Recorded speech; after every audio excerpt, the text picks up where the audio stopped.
انتہائی سبق آموز کہانی ہے۔ باپ ہمیشہ بچوں کے لیے قربانی دیتا ہے۔ کبھی آپ نے دیکھا کہ ایک ہی پنڈال کے اندر باپ بھی دلہا بن کے بیٹھا ہو، بیٹا بھی دلہا بن کے بیٹھا ہو، باپ کی اور بیٹے کی شادی ہو رہی ہو، بیٹا باپ کی برات پہ ڈانس کرے بھنگڑا ڈالے اور باپ بیٹے کی برات پہ ڈانس کرے بھنگڑا ڈالے۔ بسم اللہ الرحمن الرحیم، السلام علیکم۔ گاؤں میں ایک سبزی کی دکان تھی اور سبزی والے کا نام تھا منچا۔ منچا کی دکان بہت چلتی تھی۔ آپ کو تو معلوم ہے سبزی کی دکان پہ اکثر عورتیں آتی ہیں، اور جو منچا کا بیٹا وحید ہے وہ دیکھتا ہے کہ دو عورتیں آتی ہیں، باپ کو اپنی ادائیں دکھاتی ہیں اور سبزی میں ڈسکاؤنٹ لیتی ہیں، کبھی سبزی کے پیسے دیتی ہیں کبھی نہیں دیتی۔ انہی میں سے ایک عورت آتی تھی جو پورے محلے میں بلکہ پورے گاؤں میں مشہور تھی کہ اس کا کریکٹر اچھا نہیں ہے، لوز کریکٹر عورت ہے۔ اس کے کپڑے بھی عجیب و غریب پہنتی تھی۔ وہ باپ کے پاس منچا کے پاس آ کے بیٹھتی، ہاتھوں میں ہاتھ مار کے مذاق کرتی، ہنستی۔ منچا کبھی فروٹ کاٹ کے دے رہا ہے اس کو، کبھی امرود کاٹ کے دے رہا ہے، کبھی انگور دے رہا ہے، کبھی آم دے رہا ہے کاٹ کاٹ کے اپنے ہاتھوں سے اس کے منہ میں ڈال رہا ہے۔ وحید بیٹا جو ہے اس کو دیکھ کے بڑا غصہ آ رہا ہے، اور جب بھی وہ عورت آتی تو منچا اپنے بیٹے وحید سے کہتا، جا بیٹا وحید، جا کے نا محلے میں فلاں فلاں گھر سے پیسے لے کے آ، وہاں وہ عورتیں ادھار سبزی لے کے گئی ہیں۔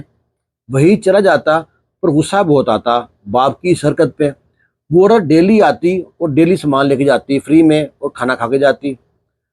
اصل میں کیا تھا، منچے کی جو بیوی ہے نا، 15 سال پہلے فوت ہو گئی تھی۔ جب بچے چھوٹے تھے تو منچے کے رشتہ داروں نے، بہن بھائیوں نے، آنڈ گوانڈ محلے والوں نے سب نے کہا، منچا تیرے بچے چھوٹے ہیں، تو اور شادی کر لے، کیسے پالے گا بچوں کو؟ منچا کہتا ہے کہ شادی کے بعد مجھ کو تو بیوی مل جائے گی پر بچوں کو ماں نہیں ملے گی۔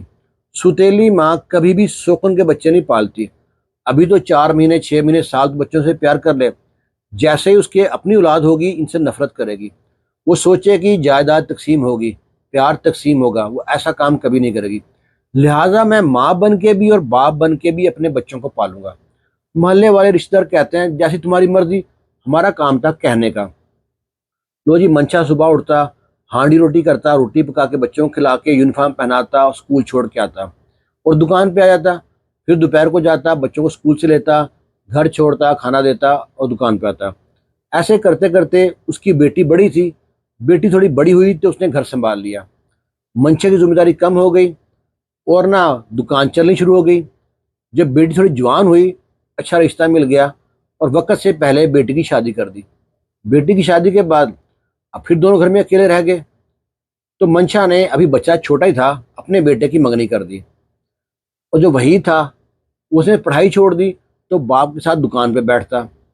جب دکان پہ بیٹھتا تو کیا دیکھتا ہے کہ دو محلے کی عورتیں آتی ہیں کٹھی، اور اس کے باپ کو نا ادائیں دکھاتی ہیں، میٹھی میٹھی باتیں کرتی ہیں۔ منشا کیونکہ ترسا ہوا تھا، اس کی بھی 15 سال پہلے فوت ہو گئی تھی، اس کو عورتوں سے میٹھی میٹھی باتیں کرنا بڑا اچھا لگتا تھا۔ وہ ان سے باتیں کرتا اور ڈسکاؤنٹ دیتا، کبھی کبھی سامان فری چکا دے دیتا۔ وہی یہ بات دیکھ رہا تھا جو منچا کا بیٹا ہے کہ باپ اچھا کام نہیں کر رہا، ایسے دکان تباہ ہو جائے گی۔ یہ تو کچھ بھی نہیں تھا، ایک عورت آتی جو پورے محلے میں پورے گاؤں میں مشہور تھی، اس کا کریکٹر اچھا نہیں ہے، اس کا کئی مردوں کے ساتھ چکر تھا۔ وہ منچا کے پاس آ کے بیٹھتی بینچ پہ، منچا کے ہاتھوں میں ہاتھ ڈالتی اور میٹھی میٹھی باتیں کرتی۔ منچا کبھی امرود کاٹ کے دے رہا ہے کہ اس کو، کبھی سیب کاٹ کے دے رہا ہے، کبھی آم کاٹ کے دے رہا ہے، اپنے ہاتھوں سے اس کے منہ میں ڈال رہا ہے۔ وحید کو بڑا غصہ آتا۔ جب منچے نے دیکھا کہ بچہ غصے کر رہا ہے، ناراض ہے، تو بیٹے سے کہتا، وحید جا بھائی، پورے محلے میں فلاں فلاں گھر سے نا سبزی ادھار گئی تھی، پیسے لے کے آ، اور ڈیلی وحید کو بھیج دیتا جب بھی عورت آتی۔ وحید ایک دن غصے میں بیٹھا ہے اور باپ دکان پہ نہیں ہے۔ وحید کا ایک دوست تھا، وہ دکان پہ آتا ہے، کہتا، وحید کیا بات ہے، کسی سے لڑائی ہوئی ہے، بڑے غصے میں بیٹھا ہے؟ کہتا، لڑائی کیا ہونی ہے، میرے باپ نے میرا جینا حرام کر رکھا ہے، مجھے شرم آتی ہے اپنے باپ کو باپ کہتے ہوئے۔ وحید کا دوست کہتا ہے، سوچ سمجھ کے بات کر، تو کیا کہہ رہا ہے؟ منشا انکل کے بارے میں پوری دنیا بات کرتی ہے، انہوں نے تمہارے لیے قربانی دی ہے، جب تم لوگ چھوٹے تھے نا، اس وقت تمہارا باپ چاہتا شادی کر لیتا، تمہارے باپ نے کیا کیا ہے؟ وہ کہتا، دکان پہ عورتیں آتی ہیں، باپ کو ادائیں دکھاتی ہیں، میٹھی میٹھی باتیں کرتی ہیں، اور فلاں جو عورت تو بھی جانتا ہے اس کو، وہ باپ کے ہاتھوں میں ہاتھ ڈال کے نا میٹھی میٹھی باتیں کرتی ہے، باپ اپنے ہاتھ سے سیب کاٹ کے اس کے منہ میں ڈالتا ہے۔ تو میں کیا کروں؟ میرے لیے ڈوب مرنے کا مقام ہے، جس کا باپ اتنا ٹھرکی ہو۔ کہتا ہے ٹھرکی نہیں ہے تمہارا باپ، ہر مرد کی ہر عورت کی ایک نیڈ ہوتی ہے، تو بیوقوف ہے، تو اپنے باپ کی نیگیٹو بات تو دیکھ لی، پازیٹیو بات نہیں دیکھی۔ کہتا ہے اس میں پازیٹیو بات کہاں پہ ہے؟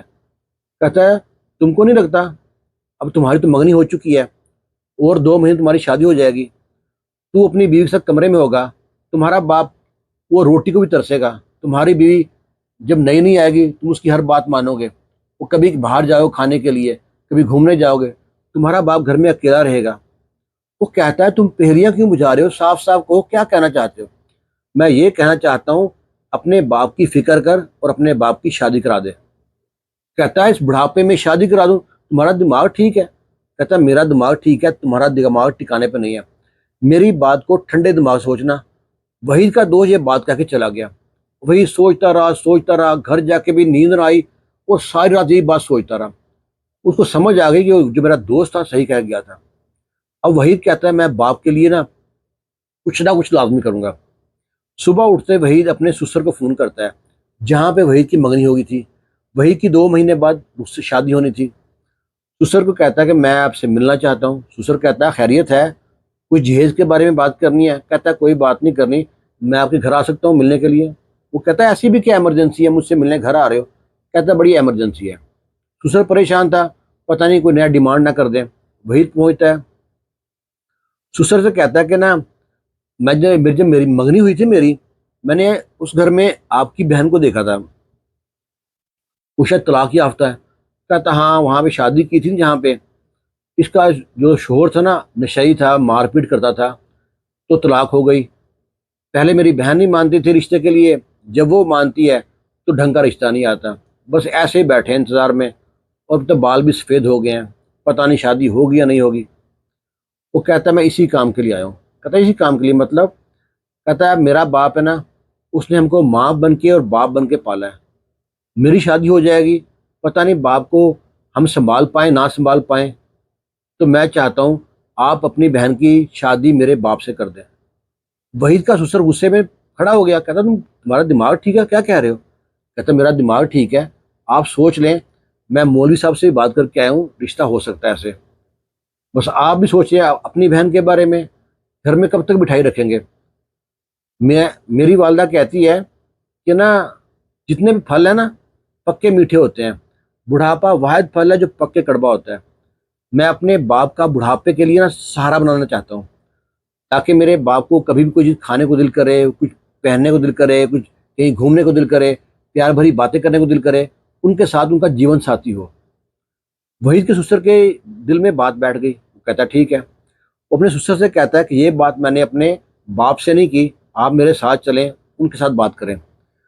وحید اور اس کا سسر آتے ہیں اور منشا سے کہتے ہیں ہاں بھائی منشا، سنا ہے بڑے تو عورتوں سے میٹھی میٹھی باتیں کرتا ہے ہنس ہنس کے، انہیں بندہ بننا کہ نہیں بننا؟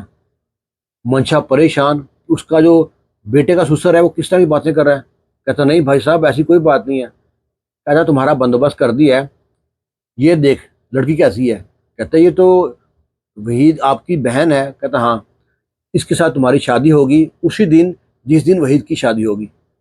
منشا حیران پریشان، اس کے ہاتھ پاؤں پھول گئے، جو بات سننے کو ترستا تھا وہ اس کے بیٹے نے کارنامہ کر دیا۔ وہ کہتا تمہارا بیٹا میرے پاس آیا تھا، مجھ سے ریکویسٹ کی ہے، مجھ کو منایا ہے شادی کے لیے، میں نے گھر بات کیا ہے، گھر میں سب ریڈی ہیں، آپ کیا کہتے ہو؟ وہ اٹھتا ہے اپنے بیٹے کو گلا لگاتا ہے، کہتا بیٹا تیرا بہت شکریہ، میں بہت پریشان رہتا تھا کہ تمہاری شادی ہو جائے گی تو میں تنہا رہ جاؤں گا، تو نے اچھا کیا، ورنہ جو محلے کی عورتیں ہیں وہ فری میں سبزی لے کے جائیں گی، دکان برباد ہو جائے گی۔ ایسے کر کے پھر منشا کی اور منشا کے بیٹے کی ایک ہی پنڈال میں شادی ہوتی ہے۔ پہلے باپ کی شادی ہوتی ہے، بیٹا شربالا بنتا ہے، بیٹا باپ کی برات میں ڈانس کرتا ہے، بھونے ڈالتا ہے۔ پھر بیٹے کی شادی ہوتی ہے، باپ ڈانس کرتا ہے، بھونے ڈالتا ہے، دو بہو گھر میں آتی ہیں، اور پھر دونوں گھومنے جاتے ہیں کٹھے ہنی مون پہ۔ ہم نے اکثر دیکھا ہے جس گھر میں نا پہلے مرد فوت ہو جائے نا، تو جو عورت ہے نا، جو بیوہ ہوتی ہے، بہو کے ساتھ بچوں کے ساتھ گھل مل جاتی ہے، لیکن اگر اسی گھر میں پہلے عورت فوت ہو جائے، مرد رنڈوا ہو جائے، تو جب بہو آ جاتی ہے نا، وہ بہوؤں سے کھل کے بات نہیں کر سکتا۔ کوئی چیز چاہیے، اگر چائے پینے کو دل کر رہا ہے بے وقت، تو 100 بار سوچتا ہے کہ بہو انکار نہ کر دے۔ بڑھاپا کاٹنا بہت مشکل ہے، لہٰذا اگر آپ کے والدین بوڑھے ہیں اور خاص طور پہ باپ، تو اس کی شادی لازمی کریں۔ باقی آپ کی مرضی ہے، آپ اپنی رائے دے سکتے ہیں کمنٹ باکس میں کہ یہ میں جو کہہ رہا ہوں صحیح ہے یا نہیں صحیح۔ خوش رہیں، شاد رہیں، آباد رہیں۔ اللہ حافظ۔